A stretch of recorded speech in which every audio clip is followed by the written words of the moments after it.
اعوذ باللہ من الشیطان الرجیم بسم اللہ الرحمن الرحیم اللہم صلی علی محمد وعلی آل محمد کما صلیت علی ابراہیم وعلی آل ابراہیم انک حمید مجید اللہم بارک علی محمد وعلی آل محمد کما بارکت علی ابراہیم وعلی آل ابراہیم انک حمید مجید آمین۔ بسم اللہ الرحمن الرحیم۔ السلام علیکم دوستو، امید کرتا ہوں آپ سب لوگ خیریت سے ہوں گے۔ بس ہر دفعہ کی طرح اس دفعہ ریکویسٹ ہے آپ سے کائنڈلی ویڈیو کو مکمل دیکھیے گا اور ویڈیو کو لائک سبسکرائب اور شیئر کیجیے گا۔ اچھی بات سننا پھیلانا نیکی اور ثواب کا عمل ہے۔ کیا پتہ آپ کے اس کلام کو، اس آیات کو شیئر کرنے سے کسی دوسرے بندہ کو سنے اور وہ نیکی کی راہ پہ آ جائے تو اس میں سے اجر آپ کو ہی ملے گا اور مجھے ہی ملے گا۔ تو جزاک اللہ۔ اللہ تعالیٰ قرآن پاک کی سورہ نمبر 50 سورہ نساء کی آیات نمبر 114 میں ارشاد فرماتے ہیں، ترجمہ: ان کے اکثر خفیہ مشوروں میں کوئی خیر نہیں، ہاں بھلائی اس کے مشوروں میں ہے جو خیرات کا یا نیک بات کا یا لوگوں میں صلح کرانے کا حکم کرے، اور جو شخص صرف اللہ تعالیٰ کی رضامندی حاصل کرنے کے ارادے سے یہ کام کرے اسے ہم یقیناً بہت بڑا ثواب دیں گے۔ تفسیر ہے: نجوا کچھ لوگوں سے علیحدہ ہو کر صلح مشورے کو کہتے ہیں، یہ مصدر سے ہے اور مبالغے کے طور پر عدل اور رضا کی طرح جمع پر بھی بولا جاتا ہے، اور اللہ کے بعد نجوا محذوف ہے، یعنی اللہ نجوا من امر بصدقات، یعنی ان کی بہت سی سرگوشیوں میں کوئی خیر نہیں سوائے اس شخص کی سرگوشی کے جو صدقے کا حکم ہے۔ صدقہ اس مال کو کہتے ہیں جو اللہ تعالیٰ سے ثواب حاصل کرنے کے لیے خرچ کیا جائے۔ یہ اصل میں نفل پر بولا جاتا ہے، لیکن بعض اوقات فرض پر بھی بول دیتے ہیں، جیسے مقصد یہ ہوتا ہے کہ یہ عمل دل کے صدق سے ادا ہو رہا ہے۔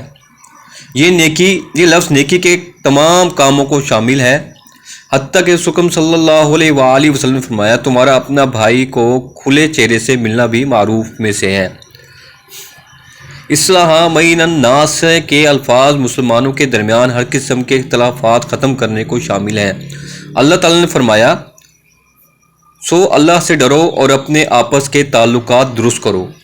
کلثوم رضی اللہ عنہ فرماتی ہیں کہ میں نے سنا رسول اللہ صلی اللہ علیہ وآلہ وسلم فرماتے تھے، وہ شخص جھوٹا نہیں جو لوگوں کے درمیان صلح کرانے کی کوشش کرتا ہے اور اس مقصد کے لیے کوئی اچھی بات دوسرے تک پہنچاتا ہے یا اچھی بات کہتا ہے۔ منافق لوگ جو راتوں کو الگ بیٹھ کر مشورہ کرتے ہیں وہ اکثر اوقات بری باتیں ہی سوچتے ہیں جو خیر سے خالی ہوتی ہیں، کیونکہ بھلائی کی بات اور صاف ستھری بات کو چھپانے کی ضرورت ہی نہیں ہوتی۔ البتہ کچھ کام چھپا کر کرنا بہتر ہوتے ہیں، مثلا کسی کو صدقہ دے تو چھپا کر دے تاکہ لینے والا شرمندہ نہ ہو، یا صدقہ دینے سے متعلق الگ مشورہ بھی اچھا کام ہے۔ اسی طرح بھلائی کے کاموں بالخصوص نیکی لوگوں کے درمیان صلح کرانے سے متعلق اگر خفیہ مشورہ بھی کیا جائے تو یہ بھی ایک نیکی کا عمل ہے، لیکن افسوس ہے کہ یہ لوگ ان امور میں سے تو کسی بات کا مشورہ نہیں کرتے، بلکہ ایسے مشورے کرتے ہیں جن سے شر پیدا ہو اور دوسروں کو نقصان پہنچے، اور جو شخص مذکورہ بلا امور سے متعلق محض اللہ کی رضا کے لیے مشورہ کرے تو یہ بڑی نیکی کے کام ہیں۔ جزاک اللہ۔ بہت اچھی اور بہت پیاری آیات ہے جس میں صدقے کے بارے میں بتایا گیا ہے اور نیکی کے بارے میں بتایا گیا کہ مشورہ کرنا، مطلب اگر ہم ڈیپلی دیکھیں تو برائی کر رہے ہیں، وہ اسلام کے خلاف، اللہ کے دین کے خلاف برائی کر رہے ہوتے ہیں، آپس میں کر رہے ہوتے ہیں۔ جب وہ آپ ملتے ہیں ان سے اس ٹائم نہیں کرتے، لیکن آپس میں بیٹھ کے سازشیں کر رہے ہوتے ہیں۔ اگر ہم اسے مزید ڈیپلی دیکھیں آج کل کے دور میں ہم کیا کرتے ہیں، آج کل ہم آپس میں رشتہ دار آپس میں ملتے ہیں، سب کچھ کرتے ہیں، منہ کے میٹھے ہوتے ہیں، ان سے ملاقات کرتے ہیں، ملاقات کرنے کے بعد گھر میں آ کے ان کے خلاف برائیاں کر رہے ہوتے ہیں۔ تو یہ بہت غلط عادت ہے، بہت ہی غلط ہے، مفت کے گناہ کما رہے ہوتے ہیں۔ شیطان ہمیں ورگلا کے وسوسے ڈال کے مفت کے گناہ ہم سے گناہ کروا رہا ہوتا ہے۔ اگر ہم نے اس سے بہتر اگر ہم یہ کر لیا کریں کہ کوئی بھائی ہمارا آپس سے ملے ہیں، کچھ سلوبی سے ملے ہیں، یا کسی بھائی کی ہمیں کوئی بات بری لگ رہی ہے، ہمیں پتہ لگ رہا ہے ہمارا اپنا بھائی غلط راستے پہ چل رہا ہے، تو گھر آ کے اس کے منہ پہ اس کہنے کے بجائے گھر آ کے مشورہ کریں، اس کے بارے میں بات کر سکیں، یہ اچھی بات ہے، اس کے بارے میں اچھی بات کریں کہ اس بھائی کو ہم صحیح کس طرح لے کے آئیں، اس کو کس طرح صحیح بات کریں کہ اس چیز سے ہٹ جائے۔ پھر ہمیں یہ چاہیے کہ اس کو اگر ہم صحیح کرنا بھی چاہیں، اسے صحیح راستے پہ لے کے بھی آئیں، تو ہماری بڑی غلطی ہوتی ہے کہ ہم اسی کے پاس جا کر سب کے سامنے بیٹھ کر اسے رہنمائی کر رہے ہوتے ہیں۔ بظاہر تو ہم رہنمائی کر رہے ہوتے ہیں، لیکن سب کے درمیان اسے بےعزتی انسلٹ فیل ہو رہی ہوتی ہے، اور وہ اس کو تنقید سمجھ رہا ہوتا ہے۔